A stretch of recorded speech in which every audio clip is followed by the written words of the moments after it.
Regresamos a Argumentos, seguimos con el doctor Carlos Raúl Hernández analizando el panorama político, económico, nacional. Carlos, me quedé antes de ir a la pausa con el tema de la cumbre de la Comunidad de Estados Latinoamericanos y Caribeños, CELAC, y el tema de las relaciones comerciales de Venezuela. Hablamos de que estábamos en una etapa de aislamiento, con el tema de cambio de gobierno en Colombia, nuevamente la apertura comercial con Colombia, el tema de las relaciones bilaterales nuevamente toman un nuevo camino. Según pues algunos presidentes de instituciones como Consecomercio, como Conindustria, esas relaciones no están avanzando al ritmo esperado, pero sí hay cambios que son importantes y además son procesos. Se espera que ahora lo mismo ocurra con Brasil, con la presidencia de Luis Ignacio Lula da Silva, y además en el marco de esa comunidad de estados latinoamericanos y caribeños, pues se abordó que era necesario retomar el tema de las relaciones con Venezuela. Su presidente pro tempore, Alberto Fernández, de hecho, el embajador nombró su embajador en Venezuela. Las relaciones estaban antes a nivel de encargado de negocios, fueron elevadas, es decir, todo parece ir tomando una nueva dimensión para Venezuela que regresa al mercado internacional. Bueno, yo tengo mucha confianza, o no sé si confianza o esperanza, en el papel de Lula, porque Lula ya fue presidente, demostró su enorme capacidad, entre otras cosas, para entender la economía, que es lo que afecta a la izquierda. El gran drama de la izquierda en el mundo entero es su incomprensión de la economía. Si la izquierda, aparte de que si los precios suben, es porque no los controlan. Si los salarios no suben, es porque no los alza el gobierno. Si el cambio se deteriora, es porque no se controla. Es decir, es una visión infantil de la economía. La economía tiene un mecanismo mucho más complejo y Lula lo entiende, porque Lula hizo una gran gestión económica. Y te acuerdas de aquella política de hambre cero, Sí, que sacó de la pobreza más o menos 30 millones de personas. Entonces yo confío en el papel de Lula como líder, porque es que en América Latina lo que menos hay es pragmatismo en materia económica. Tú mencionaste el caso de Colombia. A mí me parece excelente lo que está pasando en materia de relaciones colombo-venezolanas. Eso es una maravilla, ¿no? Pero Petro da la impresión de que es más poeta que político. O sea, se la pasa haciendo frases, haciendo poesía, incluso en las Naciones Unidas, y el país no está caminando. Colombia no está caminando. En Colombia no se está haciendo prácticamente nada. Es decir, aunque está iniciando ese gobierno, ¿no? Bueno, está bien, pero ¿hasta cuándo lo va a iniciar? De hecho, él mismo dijo en una autocrítica, es necesario más acciones que discursos, claro, lo dijo exacto, en la pero CELAC. es que el tiempo en la política y en el poder no se puede perder. Él llegó con un proyecto, que era un proyecto izquierdoso. Y aquellas tonterías de que si los nadie y esa cantidad de pendejadas izquierdosas que no sirven para nada, ¿no? Se dio cuenta que eso no funcionaba. Pero entonces yo creo que... Se dio cuenta que no funcionaba. Bueno, se dio cuenta porque el ataque contra él fue muy furioso y de muchas partes, ¿no? Y se le empezó a desestabilizar la vida política del país. Entonces él entendió que por ahí no era. Pero hasta ahora no ha conseguido cuál es la vía. Él incluso hizo una declaración sumamente dramática cuando dijo que quien no respetaba la democracia representativa es porque no respetaba la democracia. No sé si te acuerdas, ¿no? Sí, una frase muy contundente. El problema es que no basta con creer en la democracia. El problema es que los países latinoamericanos necesitan políticas económicas para saltar del atraso a otra etapa. Lo mismo está ocurriendo con... Bueno, Colombia venía en un proceso de crecimiento económico de 20 años. Sí. Lo mismo en el caso de Chile. El presidente de Chile tampoco tiene ni sombra de pragmatismo. Lo que pasa es que la paliza que le dieron en la constituyente parece que le hizo entender también el sopapo. Allí tuvo una visión autocrítica. Es decir, el sopapo que le dio la constituyente lo hizo entender, porque si no, ¿quién sabe en qué estaría metido Chile ahorita? ¿Qué tipo de barbaridad estaría metido Chile? Ajá, en el caso de Argentina, menos que pragmáticos, son los que son unos locos en materia económica. Ese es un país que tiene 70 años, que ha hecho como 15 acuerdos con el Fondo Monetario Internacional. Y pensar que en una época Venezuela y Argentina eran grandes potencias. Pero es que Argentina, antes de que llegara Perón, Argentina era la primera potencia mundial. Estaba en competencia con los Estados Unidos. Sí, la primera o segunda, estaban ahí compitiendo. Bueno, Argentina antes de la llegada de Perón era el suministrador de alimentos para Europa, para Inglaterra.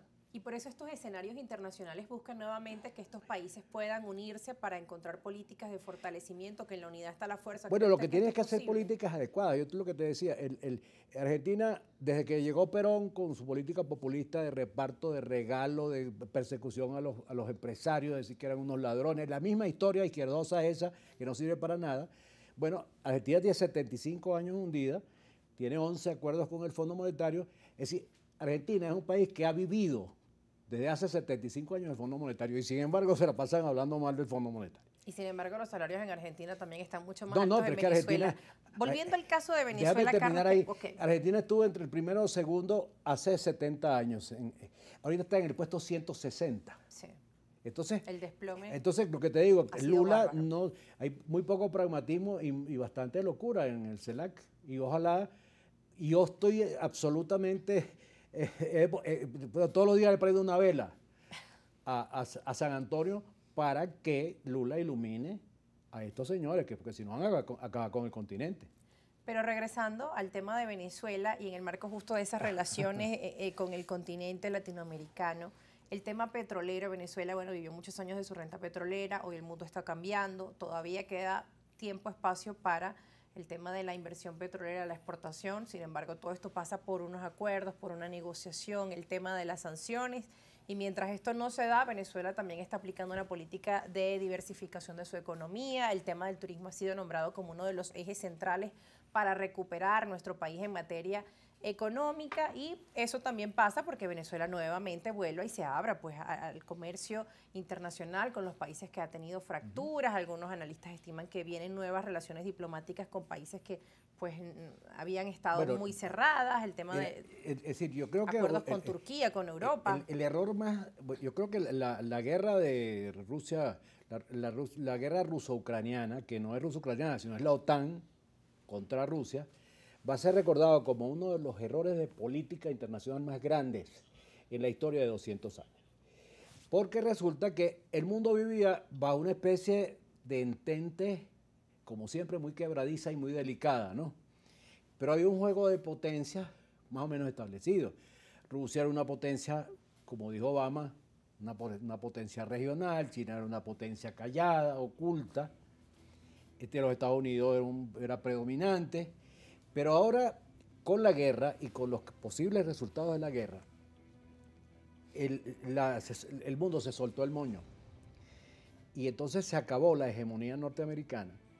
Ahora va a haber dos grandes ejes que son Eurasia, o sea, China, Rusia, por un lado, Estados Unidos por otro, pero además van una cantidad de poderes que interfieren. Por ejemplo, los países... el grupo de países integrados por China, India, Brasil, Rusia. Los BRICS. Los BRICS. Eso pasa a ser un factor económico de primer orden. ¿Entienden? Bueno, nada más que entre India y China tienen 3.000 millones de habitantes y entre todos tienen el 60% de la población mundial. Países que además las sanciones de Estados Unidos pues han obligado además que estas relaciones se estrechen aún más. Por otro lado, la alianza de países asiáticos, que son 14 países encabezados por China, Asia Central, que son los países de mayor crecimiento económico, de mayor velocidad en el crecimiento económico en el mundo. Si mientras América Latina se quedó por allá, esos países han crecido en 20 años y han salido de la pobreza. Bueno, ese va a ser otro bloque que se va a hacer sentir. Y ahora las relaciones van a ser entre varios bloques. Estados Unidos, un bloque de poder con Europa, Europa yacente, Europa en la decadencia, Europa ya, se supone que se calcula que para dentro de 5 años va a producir la mitad de lo que producía en 2015, o sea, su PTB se va a reducir a la mitad.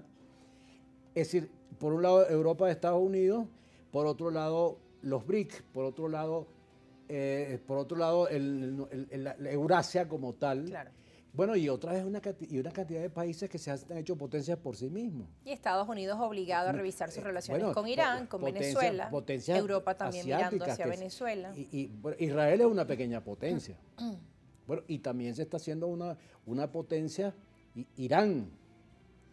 Y también países como Filipinas y Nigeria, que es un país tan raro, se está convirtiendo también en una potencia, es una potencia poblacional y petrolera. Es decir, el mundo se dispersó. El mundo cambió entre la pandemia y la guerra.